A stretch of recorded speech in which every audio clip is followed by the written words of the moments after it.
Hello, Bacho. Let's see this question. So the question says, if the law of gravitation instead of being inverse square law becomes inverse cube law, then the planet will have elliptical orbits.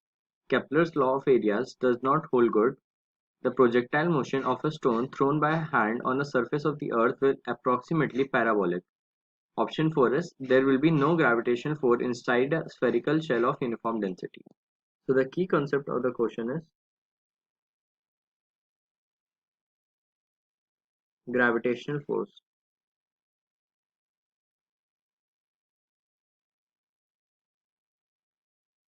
इस question में हमें कहा जा रहा है कि पहले जो यूजुअली ग्रेविटेशनल फोर्स होती है वो प्रोपोर्शनल होती है 1/r² के। पर इस क्वेश्चन में बोला जा रहा है अगर ये इनवर्स स्क्वायर लॉ मतलब 1/r² की जगह एफ डायरेक्टली प्रोपोर्शनल हो जाए 1/r³ के, तो क्या क्या पॉसिबिलिटीज है होने की। तो इस केस में जो ग्रेविटेशनल फोर्स हो जाएगी वो जाएगी G capital M small m upon r⁻³ और ये जो ग्रेविटेशनल फोर्स होती है सेंट्रीफ्यूगल फोर्स के बराबर होती है। तो m omega square into r मतलब स्मॉल आर। तो ये हो जाएगा।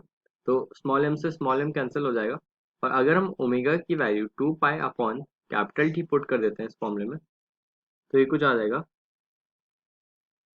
4 pi square upon T square बराबर है capital G capital M upon r⁴। तो अगर हम यहाँ से देखें जो टी स्क्वायर है डायरेक्टली प्रोपोर्शनल आ रहा है आर की पावर के, और आर की पावर कितनी है 4 है।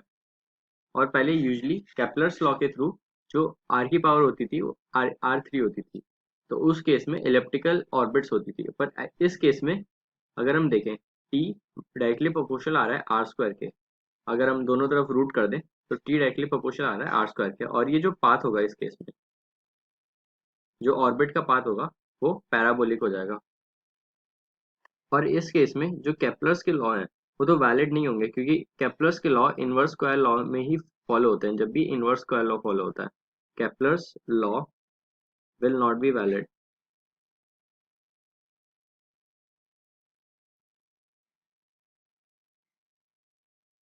तो अगर हम ऑप्शंस मैच करें, पहला ऑप्शन है प्लैनेट विल हैव और एलिप्टिकल ऑर्बिट्स, ये तो नहीं होगा क्योंकि पैराबोलिक ऑर्बिट्स हैं। Second is Kepler's law of area does not hold good, तो ये बिल्कुल सही है। Third is the projectile motion of the stone thrown by the hand on the surface of the earth will be approximately parabolic। तो अभी हमने proof करा कि पैराबोलिक पाथ होगा। ऑप्शन 4 नहीं हो सकता क्योंकि जो ग्रेविटेशनल फोर्स होगी वो स्टिल एग्जिस्ट करेगी। So this is the final answer. Hope you understood it well. Best of luck.